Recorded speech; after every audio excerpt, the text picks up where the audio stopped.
मैं तो कहता हूँ कि जो पीआईए के मुलाजिम हैं उनको बेच दो, सेल देम। इसलिए कि आधा जहाज जो है वो वहाँ के मुलाजमों के रिश्तेदारों के साथ भरा हुआ होता है, और अगर उनको बेच दोगे तो पीआईए के अंदर जो जहाज हैं उनके ऊपर सारे काम करने वालों के रिश्तेदारों से भरा हुआ नजर आएगा, और फुल जहाज जो है अच्छा लगता है, इकोनॉमी बढ़ती है। पीआईए का शुमार दुनिया की बेहतरीन एयरलाइंस में होता है। आपने कभी पीआईए में इकोनॉमी प्लस में सफ़र किया? ओए, मैं हलाल की कमाता हूँ, मेहनत का पैसा है, मकसूदे मेरे पास। मैंने हमेशा इकोनॉमी माइनस में सफ़र किया है। Economy minus? और जो बात समझ में ना आए तो उसको रिपीट करके अवाम के सामने अपने आप को जाहिल साबित करने की कोशिश ना करो। जो लिखे हुए सवाल हैं दो चार तुम्हारे पास, वो करो, छुट्टी करो। जब तक मैं मोजिस इकोनॉमिस्ट से निपटता हूँ, आप इश्तहार देखें। इश्तहारों से पहले हम बात कर रहे थे अपनी एयरलाइन पे। इकोनॉमी माइनस मेरी समझ में नहीं आई बात, और मैंने भी उसका जवाब तुमको दे दिया था। मैंने जवाब ये दिया था कि कोई बात जो समझ में ना आए उसको रिपीट करके लोगों के सामने अपने आप को जाल साबित करने की कोशिश ना करो। आई गेस तुम एक पढ़े लिखे इंसान हो।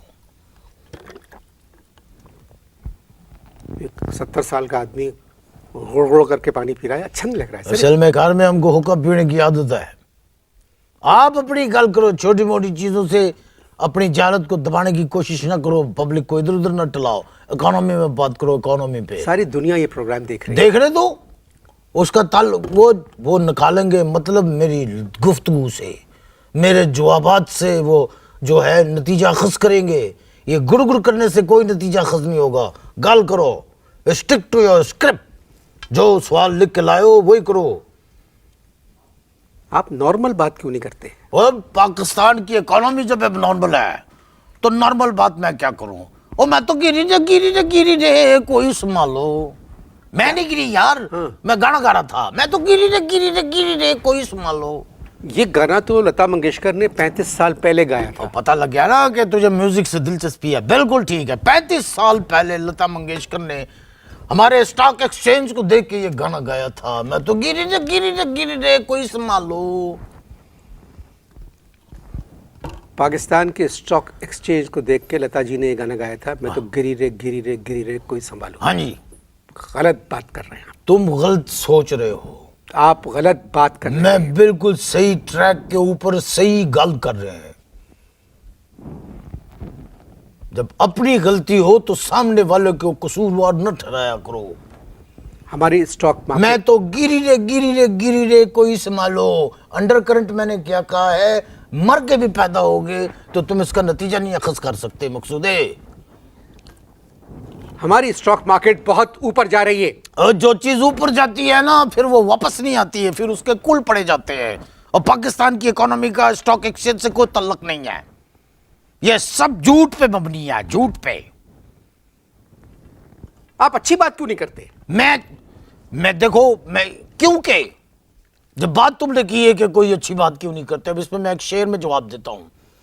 जिस बात में कोई बात नहीं होती है उस बात की बातें होती हैं, और जिस बात की बातें होती है उसकी कोई बात नहीं होती। कच्चा कर दिया ना मैंने तेरे को। आपने इस शेर को कच्चा कर दिया। क्या मतलब? इसके साथ आपने वो सलूक किया है जो 1947 में अंग्रेजों ने मुसलमानों के साथ किया था। 1847 में। जिस बात की कोई बात नहीं उस बात की बातें होती हैं। ये सब बेकार बातें हैं। मतलब मफहूम समझ में आ गया। एक्चुअल चीज होती है, वो मफहूम होती है मकसूदे। मफहूम अदा हो गया, समझ लो डिलीवर हो गया सब।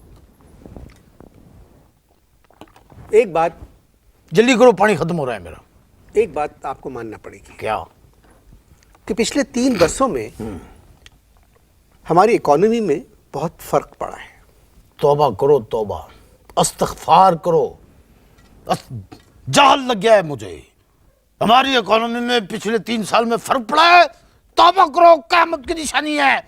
एक इस्लामी मुमलकत के अंदर अखबार के अंदर बयान छपता है कि रात 12 बजे के बाद आउट गोइंग फ्री अल्लाह तौबा अबे तौबा। ये टेलीफोन कॉल के लिए है। मुझे क्या पता, मैंने तो अखबार में सिर्फ बयान पढ़ा था कि 12 बजे के बाद रात को आउट गोइंग फ्री। रोजाना रात 12 बजे से सुबह 6 बजे तक मैं घूमता रहता हूँ। किधर है आउट गोइंग फ्री, कौन है? आपका दिमाग गंदा है। तुम्हारा दिमाग गंदा है। तुम्हारा दिमाग गंदा है। तुम्हारा दिमाग तुम गंदा है। इकोनॉमिस्ट नहीं आउट हो। गोइंग फ्री का क्या मतलब है? बकवास मैं नहीं सुनना नहीं चाहता। ये तरक्की की निशानी है आउट गोइंग फ्री। अच्छा, तुम तौबा करो, मुसल्ले पे खड़े हो जाओ, अल्लाह मियाँ से अपने गुनाहों की माफी मांगो। आउट गोइंग फ्री को तुम कह रहे हो तरक्की की निशानी है। आपको एक बात मालूम है कि हम पर कितने कर्जे थे और अब कितने रह गए? ओए, यही तो सारी बात है ना। सही बात बताओ, कितने कर्जे थे, कितने रह गए? ये हमारी इंतजामिया जो है उधर वॉशिंगटन में जाके बुश इंतजामिया के सामने जाके गाती है, पावल जी माफ कर दो, थोड़ा इंसाफ कर दो, जितने भी बम रुकवाए उनका हिसाब कर दो, पावल जी माफ कर दो। और जब बहुत गिटार बजते तो फिर पावल कहते, ओ जाओ जी माफ किया, थोड़ा इंसाफ किया, तुमने जो कर्ज लिया था वो तुमको माफ किया, जाओ जी माफ किया। रटटा तो फिर बुश इंतजामिया हमारी इंतजामिया को देख के गाती है, होई ना मीना डी का डम डम डम, होदाए दमानी का डम डम डम। तो फिर हमारी इंतजामिया इज्जत माँ बुश को देख के गाते हैं, ओ माका नाका नाका, हो माका नाका नाका, हो तीका पिकारी का, इना मीना ढीका मीना ढाए डामा माका नाका तीका पिकारी, और अरे का रम पम पोश रम पम पोश।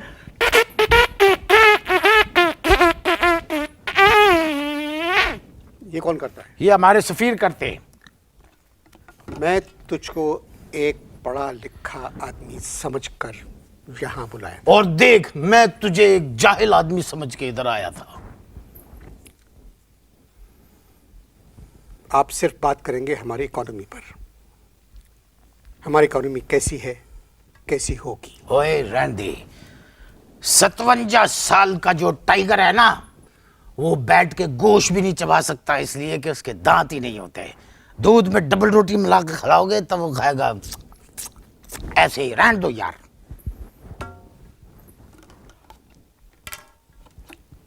दुबई को देखा आपने कैसी तरक्की की है? तूने देखा है दुबई को? मैं शहर की बात कर रहा तूने दुबई देखा है ना? जी। देखा, आपने दुबई देखा है ना? जी, जी। मैंने भी देखा है दुबई। तो क्या फरमाया आपने? हूँ। तो उसकी तरक्की देखें कैसी हो रही है। किसकी तरक्की? दुबई की। कोई तरक्की नहीं हो रही। क्या तरक्की हो रही है? दुबई के अंदर जो है जमीन में से पेट्रोल निकलता है, और इधर पाकिस्तान में आवाम में से डीजल निकाला जा रहा है जो उसमें है ही नहीं। ओए 911 से पहले ये जितने अरब ममालिक के लोग थे, ये अकेले हनीमून बनाने के लिए अमेरिका और यूरोप जाते थे। जब एयरपोर्टों के ऊपर उनकी तलाशियां शुरू हुई, जुब्बे उतारे जाने लगे, तौबा तौबा, तो फिर उन्होंने कहा नहीं, no, we should go to Dubai.